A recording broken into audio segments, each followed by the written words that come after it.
Speltz Family Farm here, coming at you with our quick and easy cherry jelly. It's cherry time here at the farm this summer, so we picked a bunch of cherries. This year happens to be the Juliet sweet cherries that came in really well, and we did have one Carmine Jewel tart cherry, but most of these are our sweet cherries.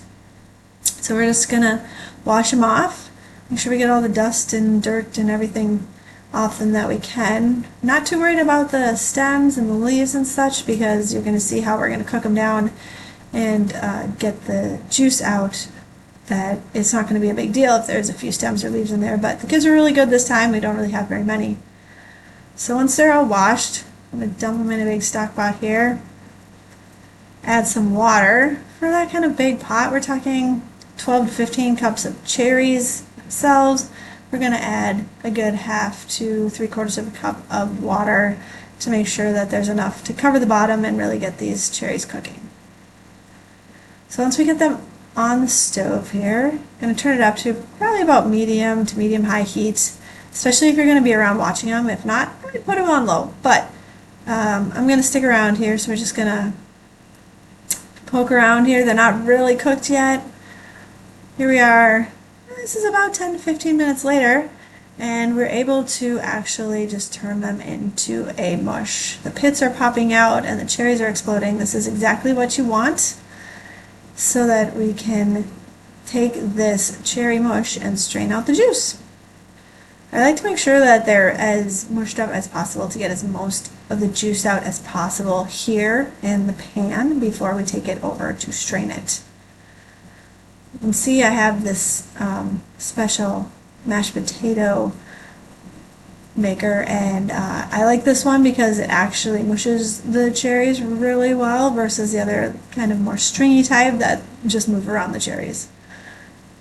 So I use another pot to catch the juice and a strainer, and honestly I don't have cheesecloth or any special jelly bag. I just use my flour sack towel from my kitchen that I can bleach.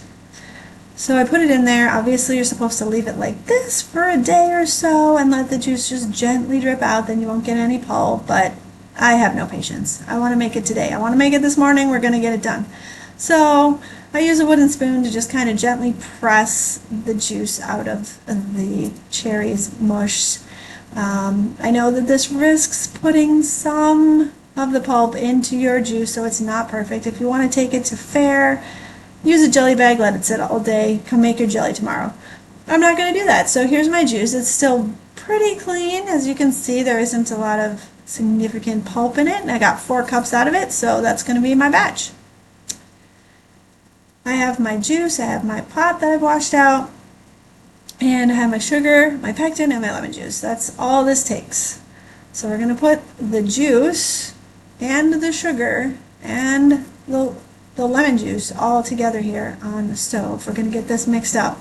I use 1 tablespoon of lemon juice for this 4 cups of cherry juice, and I also use 4 cups of sugar. Obviously I did have my sweeter cherries come in this year, so I didn't need quite as much sugar as the full tart cherries would need.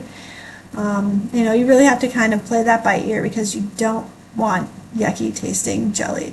So this 4 cups of sugar was plenty. I use organic cane sugar, and it worked great to make a very sweet jelly here. For me, I have 1 package of natural fruit pectin.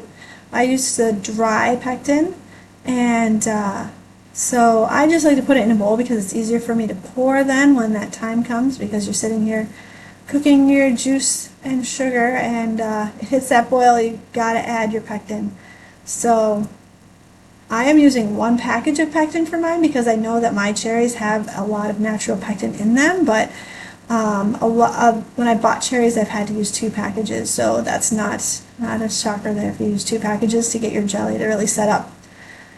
So once we get all that pectin mixed in, we're going to keep cooking it until it gets to that full rolling boil again. We're going to boil it for 1 minute, and then we're going to jar it up.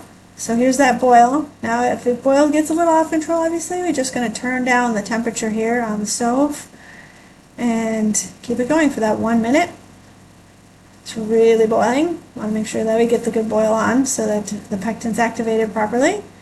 There it is. Now I do have a lot of foam. I did not add any butter to this, which is something that you can do. If you add 1 or 2 tablespoons of butter at the end here, it can help reduce that foam, but I did not do that this time. So I am just going to put all the foam in one jar and make the rest of the jars pretty.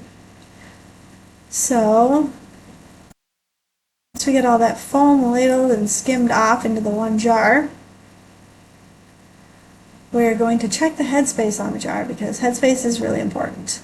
You want to make sure that your product isn't too low in your jar. For this we were looking at probably about 1/4 of an inch of headspace, and we're definitely much lower than that. So we're going to add one last ladleful of foam here. Try to get that headspace to what we're looking for our can of jelly here. So get that foam off.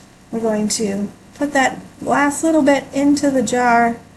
There we go. We get that headspace a little bit smaller. We get that jelly up. And now we're going to put the lids and the rings on. Obviously, new lids every time. And the rings, you just want to put on finger tight. No Herculean efforts to get them on super tight. Now we're putting them in our canner that's already boiling away. I always like to load them starting at the handles of the basket, just because I find it's least tippy that way.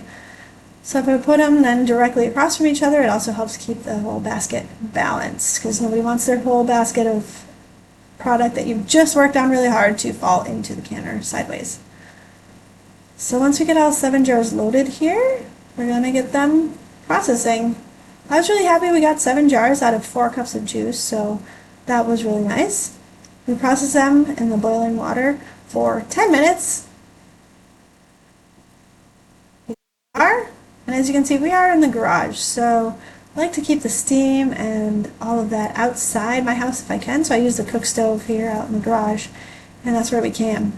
Now, since I am in the garage, I'm on concrete, so when I take my jars out, I do like to put them on a towel on the concrete instead of just straight on the concrete, even though that's just fine too. I just feel safer this way.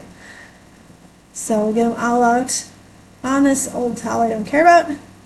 I like to let them cool off out here and then the garage, just to make it easier to bring them inside and put them on my counter without being so hot.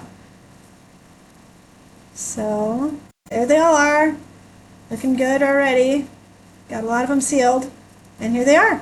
Beautiful, bright red cherry jelly ready for use, sharing, or fare. Hope you enjoyed this and it can help you make some cherry jelly this summer.